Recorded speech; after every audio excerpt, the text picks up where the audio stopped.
mid ka mid ah dagaaladii ugu cuslaa uguna khasaaraha badnaa ayaa maanta ka dhacay degmada Awdhigle ee gobolka Shabeellada Hoose wuxuuna dagaalka ku bilowday qaraxyo qaar gawaari lagu raray khasaaraha ugu badan wuxuu gaaray al-shabaab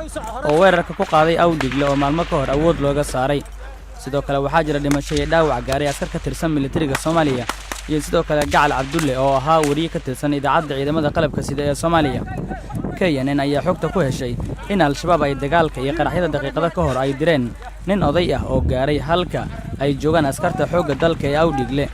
ninka odayga ah ayaana askarta ka dalbaday in loo geeyo taliyaha ciidanka lugta Generaal Odawa balse mar la damcay in la baaro ayuu diiday rasaas lagu furay kadibna wuu qarxay oo waxa lagu waramayaa in waxyaabaha qarxa horay ay ugu sii xirnaayeen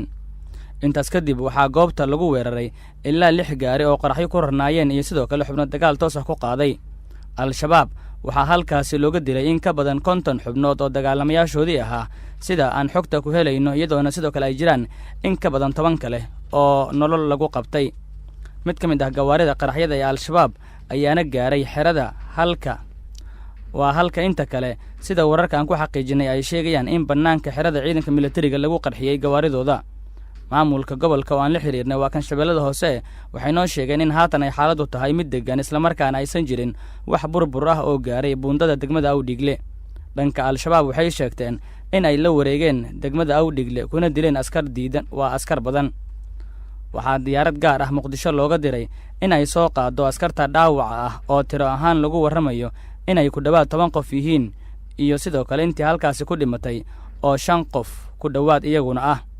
marar badan ayay sidaan oo kala dhacday in al-shabaab weerar rogaal celis ah ku qaadaan deegaanada laga saaro ee gobolada dalka xitaa waxaa dhacday mararka qaar inay dib ula wareegaan meel awood badan looga saaray su'aasha ayaa ah maxay tahay sababta sidaasi badi u dhacdo waxaana weydiinay Korneyl Cabdi Aadan oo ka mid ah saraakiishii hore ciidanka xoogga dalka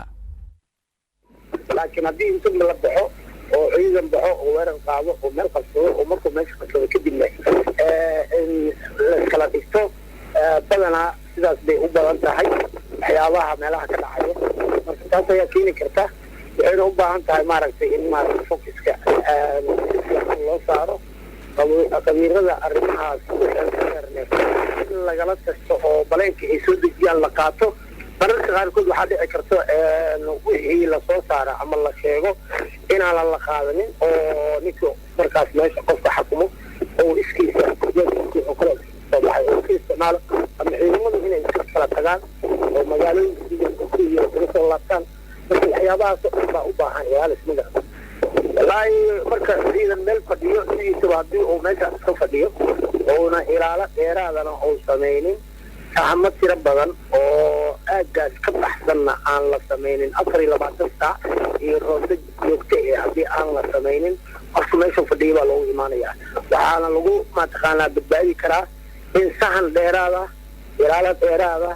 iyo taxadir dheeraada la muujiyo ma garantay dagaalkii al-shabaab looga saaray degmada Awdhigle toddobaadkii la soo dhaafay kadib waxaa halkaasi ka dhacay deegaanka Shaam oo Awdhigle u dhow dagaal kale oo lagu waramayo ama saraakiisha ciidanka xoogga dalka ay ku xaqiijiyeen in lagu dhaawacay Cali Maxamuud Raage Cali Dheere oo ahaa amaba ah afhayeenka guud ee al-shabaab waxaana sidoo kale lagu waramayaa in al-shabaab degmada Awdhigle ay u ahayd mid ka mid ah deegaanada ugu muhiimsan ee ay gacanta ku hayeen